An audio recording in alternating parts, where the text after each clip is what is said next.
কত করে ভাই? এই যে 10 টাকা আর 20 টাকা। 10 টাকা আর 20 টাকা। আপনি কি স্যাকারিন দিচ্ছেন? না ভাই, আমার চলে না ভাই। স্যাকারিন দেন না? না, আপনার খাই না। 10 টাকার কোন গ্লাস? হাফ আর ফুল 20 টাকা। 10 টাকার কয় গ্লাস, মানে হাফ হাফ? হ্যাঁ, হাফ আর আর ফুল হলে 20 টাকা। ফুল 20 টাকা। দেন তো, 10 টাকারই দেন।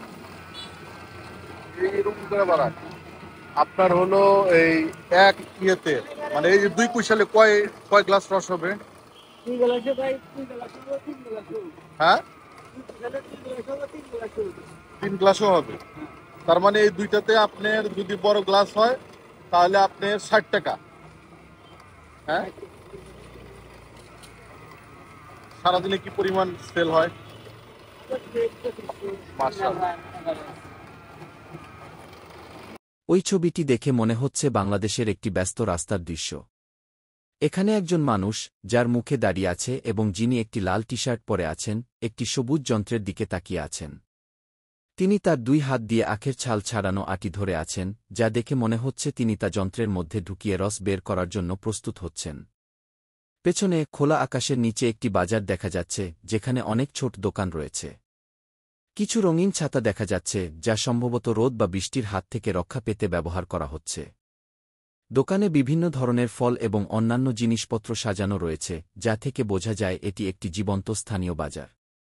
এই ছবিটি বাংলাদেশের মানুষের প্রতিদিনের জীবনযাত্রা এবং সংস্কৃতির একটি সুন্দর চিত্র তুলে ধরে। এটি প্রমাণ করে যে কিভাবে সাধারণ জীবনযাপন ও ব্যবসায়িক কার্যকলাপ একটি সম্প্রদায়ের মধ্যে প্রাণবন্ত পরিবেশ সৃষ্টি করে। এই ছবিটি বাংলাদেশের একটি সাধারণ কিন্তু প্রাণবন্ত দৃশ্যকে আরও বিস্তারিতভাবে তুলে ধরে। ওই ছবিটি বাংলাদেশের সংস্কৃতির একটি জীবন্ত প্রতিচ্ছবি। এখানে একজন মধ্যবয়স্ক মানুষ তার কর্মে গভীরভাবে মনোযোগী। তার পরনে একটি সাধারণ লাল টি-শার্ট, যা এই দৃশ্যকে আরও বাস্তবসম্মত করে তুলেছে। তার 2 হাত ব্যস্ত আখের রস বের করার যন্ত্রটিতে আখ ঢোকাতে, যা থেকে বোঝা যায় তিনি তার কাজের প্রতি কতটা নিবেদিত। যন্ত্রটির রং সবুজ, যা আশপাশের প্রকৃতি ও পরিবেশের সাথে খুব সুন্দরভাবে মিশেছে। পেছনে খোলা আকাশের নিচে যে বাজারটি দেখা যাচ্ছে, তা বাংলাদেশের বাজারের স্বাভাবিক চিত্রকে তুলে ধরে। বিভিন্ন ছোট দোকান এবং রঙিন ছাতাগুলো এক ধরনের উৎসবের আমেজ সৃষ্টি করেছে।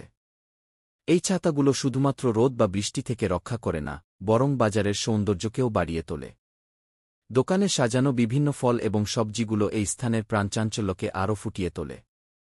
এই ধরনের বাজারগুলোতে মানুষের ভিড়, বিক্রেতাদের হাঁকডাক এবং কেনাকাটার আনন্দময় কোলাহল এক বিশেষ ধরনের পরিবেশ তৈরি করে, যা কোনো আধুনিক দোকানে পাওয়া যায় না।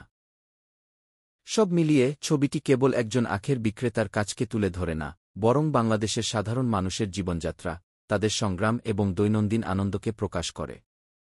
এটি দেখায় যে কিভাবে সামান্য জিনিসপত্র দিয়েও একটি সুন্দর ও সচল পরিবেশ গড়ে তোলা যায়। ছবিটি যেন বাংলাদেশের মাটির গন্ধ, মানুষের উষ্ণতা এবং জীবনযাত্রার সহজ সরলতাকে নিজের মধ্যে ধারণ করে আছে।